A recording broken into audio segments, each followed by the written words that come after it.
केंद्र सरकार श्रमिक मारण नीति को विरोध करी भारत बंद डाकरा देइछंती श्रमिक ट्रेड यूनियन गुड़िक फल बंदर नगरी पारादीप रे मध्य यार प्रभाव देखा मिली। एटीयूसी समेत 10 रु अधिक श्रमिक संघ पक्षर 12 घंटिया भारत बंद पालन करा जाउछि। आईओसीएल पारादीप बंदर समेत बहु शिल्प संस्था सम्मुख में श्रमिकों पक्षर धारणा दि जाइछि। 29टी श्रम आईन को भांगी 4टी श्रम कोड करिसेंती जहां श्रमिकों अधिकार को क्षुण्ण करुछि। श्रमिक माने निज पई स्वर उत्तोलन करबा उपरे मध्य रोक लगाइछंती केंद्र सरकार, जहां श्रमिक शोषणर बाट फिटाइछि। जहां विरोध करने सहित सर्वनिम्न मजूरी 26,000 टंका और श्रम कोड उच्छेद दाबी रे एही बंद डाकरा दिया जाइछि। एहार प्रभाव रे पारादीप और कुजंगरे बस चलाचल और ट्रक चलाचल संपूर्ण ठप हो जाइछि। एही आंदोलन को कांग्रेस दल मध्य समर्थन करी आंदोलन को ओह्लाइछि।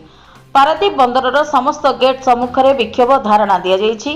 सेहिभଳି कुजंगरे विभिन्न स्थान में दुकान बजार खोला रहितबा बेले बड़ बड़ दुकान गुड़िक किछि अप्रीतिकर घटना उपजिबा आशंका करी बंद रखिथिबा देखा जाइछि। पारादीपर 3 गोटी ऑयल टर्मिनाल रे टैंकर गुड़िकरे तेल लोड स्वाभाविक रहिछि। एही बंद पालन को पारादीप कुजंग समेत विभिन्न स्थान में श्रमिक माने राजरास्ता बसी रहिबा कारणरू जानवाहन चलाचल में व्याघात सृष्टि होइछि। तेबे आज भारत बंद डाकरा पारादीप और कुजंगरे आंशिक प्रभाव पड़िथिबा देखिबाकू मिलिछि। समस्त संघीय संगठन मान सामिल होती कांग्रेस बीजेपी समस्त दल समर्थन देती।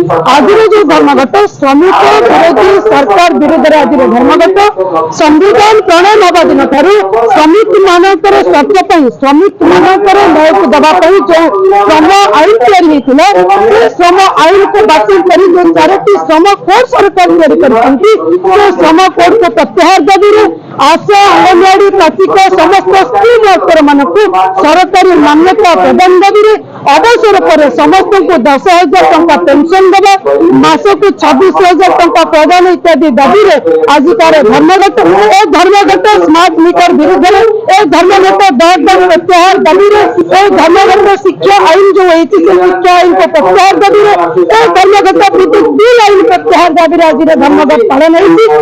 धर्मघट जदि सरकार न चुकती ए धर्मघट जदि सरकार समस्त दाबी पूर्ण न करती ताहले ए धर्मघट एमती अविरत चलिबा। समस्त स्कीम वर्कर समस्त निर्माण श्रमिक समस्त शिल्पायतर श्रमिक मैंने राजरास्ता को आंदोलन चालू रखिए।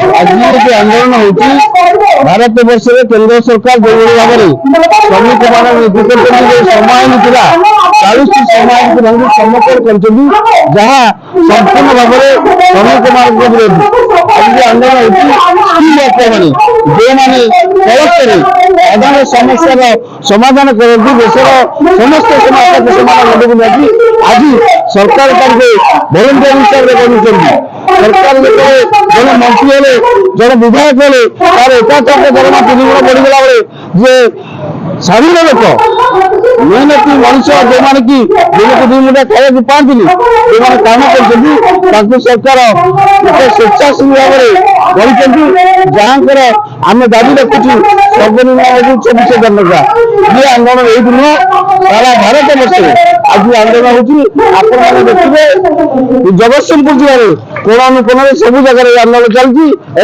कुजंगर अनुरोध कर समस्त वर्कर मैंने आज राजरास्ता कर अंगनवाड़ी कर्मी संगठन सभापति अच्छी